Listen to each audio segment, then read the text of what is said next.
Hello and welcome to Coda Guitar.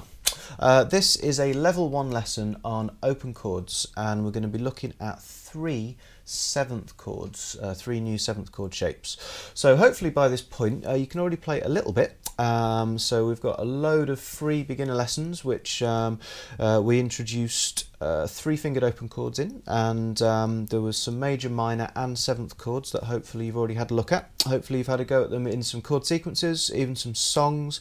There's a load of beginner songs which use open chords, so there was backing tracks and different play along speeds, so hopefully you're developing a bit of a rhythm to your playing now, really important. But we're just looking at single chords here. So the first one is a B7. Seventh chords, they sound a bit more bluesy in general, a bit more twangy than straight major chords. So here's, for example, a B, and here's a B7, which has got a little bit more of a sort of twang to it. This might be the first time you've tried to use your little finger as far as playing chords goes. So it's a little bit of a fiddly one, this, but it's not too bad. If you can actually play a D7 chord, this is quite useful for this shape. So if you remember, D7 is down here like that. So literally all I'm doing is I'm shifting that entire shape up. So instead of being on strings 1, 2 and 3, I'm now on strings 3, 4 and 5. So finger 1 is on fret 1 of the D string.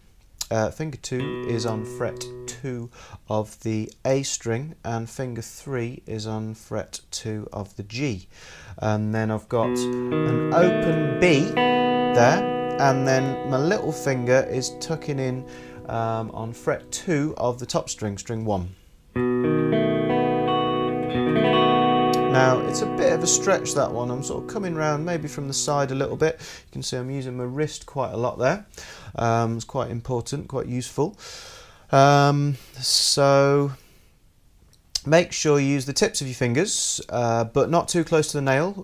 If you've already looked at the other level 1 lessons on open chords, excuse me for repeating myself, but I'll go through it again in case this is the first one you've had a look at. So use the tips of your fingers, but not too close to the nail, because if you're too close to the nail, then you're pretty much always going to catch the string underneath. There's too much skin hanging down there. So instead of being too close to the nail, I'm going to move back down more sort of in the middle of the end of my finger, and using my wrist so that I'm quite high, using the joins in my fingers quite high over the strings. I'm not going to be catching any strings underneath. Okay, so there's a B7. Maybe come across a little bit sort of diagonally as well, as opposed to being too sort of flat to what we call parallel, straight up with the frets. So next one, C7. Well, if you can play a C chord, this is pretty easy actually. There's a C, there's a C7. So again, listen to the sound of the normal C. Major, C major, sounds nice and positive, nice and happy. And then C7, bit more of a twang, bit more of an edge to it. Good for blues, amongst other things. So literally all I'm doing is I'm fretting a C chord, adding my little finger onto fret 3 of the 3rd string of the G. So top 5 strings there. The B was also the top 5 strings. We don't want to hear the bottom E there.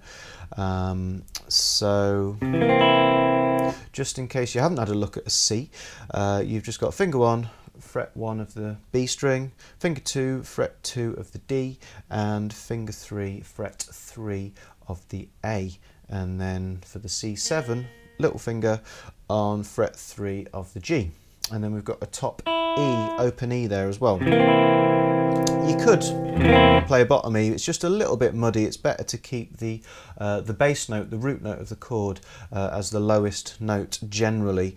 So this note here that my 3rd finger's fretting is a C note, so I'm going to keep that as the lowest note there. It sounds a bit cleaner. If I get a bit carried away, then, and I don't want to hear, with my strumming that is, and I don't want to hear the bottom string ringing, sometimes I can reposition my 3rd finger so that I'm actually catching string 6 there. I'm not allowing it to ring through, not fretting it, literally just touching the underneath of it with my third finger. So there, I've actually strummed through all 6 strings, but there's the open E ringing, there's no E. You can just hear that it's muted. Do exactly the same with the B7 as well if you want. I'm muting. There's a little bit of a funny ring there, but generally it's better than having the E in the bass there. Tidies up the sound a little bit. So there's a couple of 4-fingered 7th chords, B7 and C7, and a G7. Now this is just a 3-fingered chord, but it's a little bit of a stretch here.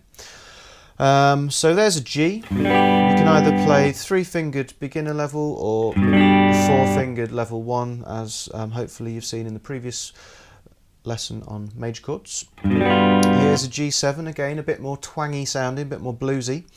Now if you can play a C chord, this G7 is just stretching your fingers apart, so it's a wider chord in both directions. So stretching your fingers apart in both directions like that.